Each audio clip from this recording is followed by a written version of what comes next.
Hello everyone and welcome back. Now appropriately enough, it is actually Alien Day today. It is Wednesday the 26th of April. And so I thought I'd continue my look back at NECA's Predator line by looking at an entry from Aliens vs Predator. And I'm going to be looking at the Chopper Predator this week. As you'll no doubt be aware, in AVP there are three main Predator hunters, and the Chopper is pretty distinctive because of those big blades that he has on the ends of his arms. And kicking off with the packaging, if you saw my recent video looking at the Elder Predator from this AVP line, then you will recognise this. Obviously they've gone for the sort of movie image of the Predator in the background. It is of course clamshell packaging there so we can see the figure in all of his glory, and then at the front and centre we have the AVP logo and the name of this particular Predator. So this looks really nice. You can put this on the peg and put it on your wall and it looks pretty colourful and interesting. But if you take the figure out, behind it we can see this interior inlay of that card and what that card art looks like, and I have to say this is really impressive. I really love this artwork. I think it looks really moody, mysterious, and definitely sums up some of the feeling and the essence of the film, the atmosphere. I think this looks really, really nice. I love that image of the Predator in the doorway and that sort of stone image of the alien embryo. On the reverse of the packaging, at the top, we have an image of the Chopper Predator figure itself, looking pretty cool and pretty moody. We have the AVP logo, some text about the film, and then at the bottom, almost half of this packaging is given over to the other Predator figures in this wave, and they look pretty fantastic. I've said it before, but I really like this AVP line. I love how these Predators feel really big and bulky and strong and oversized compared to the other Predators in the series. And the detailing in the sculpt is absolutely phenomenal. It doesn't matter where you look on this figure, there's always something of interest and something new to discover. In terms of the likeness, I think they've done a really solid job here and really caught the impression of the Chopper Predator pretty much exactly, really. Apologies for not picking a better image to compare it against. Obviously this is quite dark and moody, but you can just about make it out, I suppose. But you can take it from me. This is a pretty good likeness and I think it's very authentic and they've done an amazing job of it. And of course, the beauty of having it in hand is actually you can see a lot more detail than you do on screen. I think they've just done a fantastic job. And the paint apps are just pitch perfect as ever. This looks amazing. I just love how much there is here to drink in and absorb, and I just think it looks absolutely fantastic. And this also applies of course to the rest of the figure. It's not just the head sculpt, it's the entire figure. It doesn't matter where you look on this figure, there's so much to take in. And although this figure, along with the other Predators from this AVP line, are very similar, they're all unique and distinct in their own different ways. There's little subtle things that are different on their belts, on their gauntlets, on their helmets. Everything is really tailored to each individual Predator and gives it its own character and uniqueness, which is absolutely fantastic.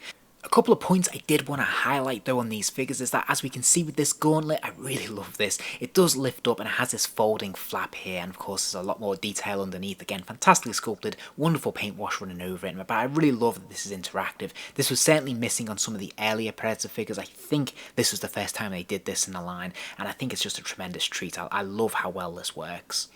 The one criticism I do have about this figure, and it is a major one, is that he doesn't have any swappable hands, and the hands we're given are these two closed fists. There's no gap in here to be able to hold any accessories, and there's no swappable hands to be able to hold them either. So this is quite significant because he does come with some pretty cool accessories that he effectively can't use. But another really cool thing about this Predator is that on his right leg there is this sheath, and you can see there is a blade in that, and you can remove that to reveal that he does have this sort of machete, which I think looks really, really cool. This is a really nice touch, and there's a lot of detail on this. Again, really nicely sculpted, very well painted, and it just looks really, really sharp in every sense of the word.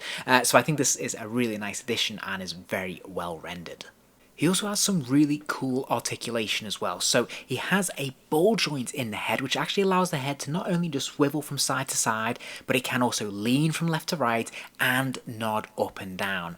Obviously, this wasn't something a lot of the Predators could do previously, so this is a really cool innovation.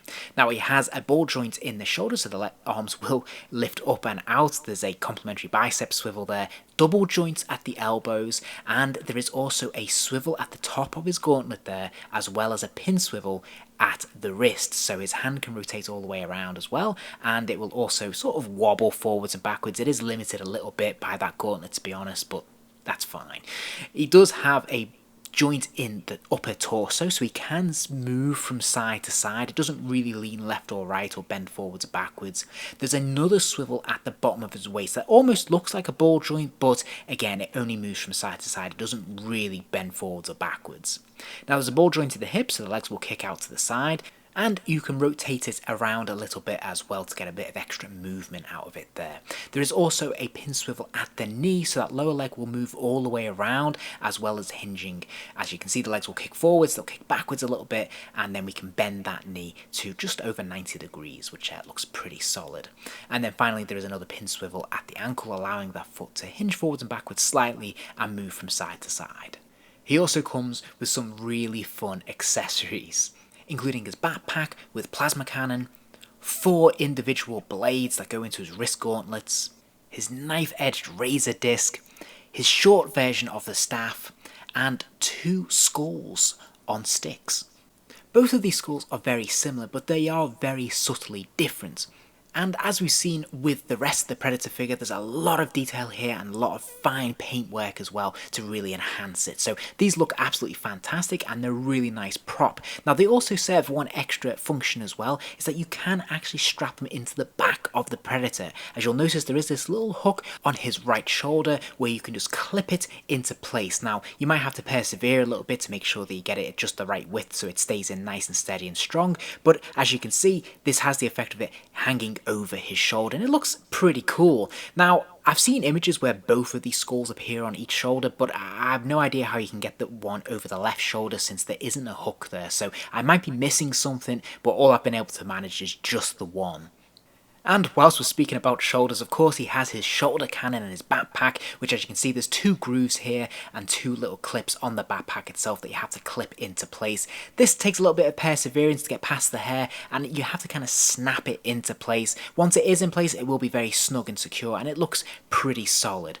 The plasma cannon itself is actually articulated, so it will lift up and down, it will spin from side to side as well, and it looks like good stuff. However, it is a separate piece and does have a tendency to want to fall off. I also wanted to point out that you'll notice at the top of the faceplate there are 2 silver wires that don't really lead anywhere. I'm not sure if they're supposed to, but I can't see any obvious place for them to connect to, so I tend to just shove them behind his hair or under his arm and hope no one notices.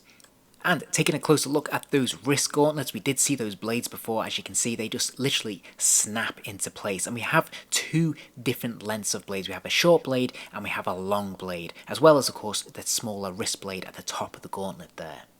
And once they're in place, you can definitely see why this guy's called the Chopper Predator.